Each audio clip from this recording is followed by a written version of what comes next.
This is LSAT PrepTest 136, Section 1, Passage Number 2. This is a comparative or dual passage set. The topic is fingerprint evidence in criminal cases, medium difficulty set. What makes it tricky is that both passages talk about the same weaknesses in fingerprint science, but they reach totally opposite conclusions.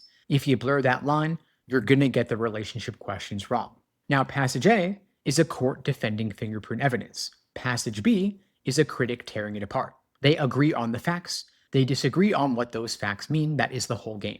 So, Passage A, there is a judge writing an appeals opinion. A defendant got convicted and is now saying the fingerprint evidence used against him shouldn't have been allowed. The defendant raises real concerns. The examiner couldn't point to studies proving no two people share the same prints. Error rates exist, and there is no single agreed upon standard for how many matching points you need before you call it a match. Now, watch what the court does with all that. It doesn't deny any of it. Instead, it says, fine, fingerprint ID hasn't reached the level of hard science, but it's been around for 100 years. And experts vouch for it. There are training programs and proficiency tests. So we're not going to throw out something with that track record just because the science isn't locked down yet. So that phrase, withstood the test of time, is doing all the heavy lifting here. The court is swapping scientific proof for tradition. That is the move you need to see here. Now, the last chunk of Passage A is where students lose the thread. The court admits different agencies use different standards for how many matching points they require, and that sounds like a problem. But the court spins it as being fine because examiners still follow a points and characteristics approach. They get tested regularly, and an expert testified the error rate is very low. The court is stacking up credentials and procedures to cover up for the fact that there's no hard scientific standard underneath. You've got to read that section slowly. It sounds stronger than it is. Then you've got Passage B with a totally different voice. This is not just a judge making a ruling. This is someone asking the questions the court skipped over. And it opens by going straight at the foundation. Fingerprint examiners don't have objective standards for deciding when two prints match. There is no consensus on what is enough. Some count ridge characteristics. Others use a holistic approach. Some agencies want more points of similarity. Some want fewer. There is no agreed upon number. And then the author pushes deeper. Even if you pick a number, say 4 matching points or 5, nobody actually knows the odds that two different people could share that many. The data doesn't exist. And it gets worse.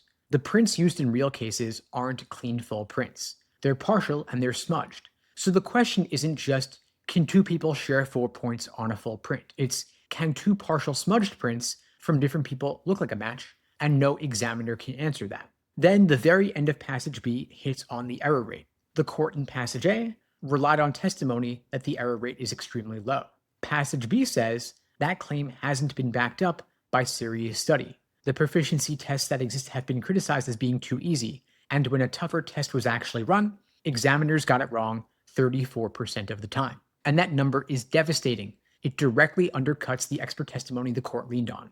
Now, the key move here. Both passages acknowledge the same gaps.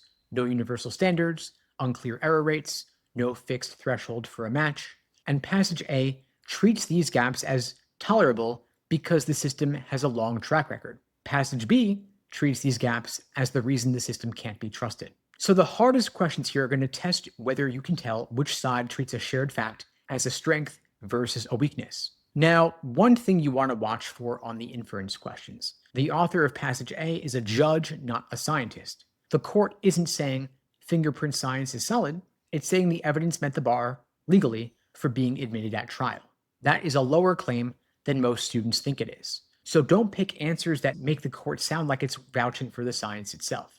Now, the main trap here is picking answers that say these passages partially agree, or that Passage A addresses Passage B's concerns. The court never engages with the real statistical questions Passage B raises. It sidesteps them with history and credentials. These passages are not in dialogue. They're talking past each other on the thing that matters most. Now, before you get to the questions, check yourself on these 3 things. First, what does the court in Passage A use as a substitute for scientific proof? Second, what specific evidence does Passage B give that directly contradicts the expert testimony cited in Passage A? And third, whose voice are you hearing in each passage?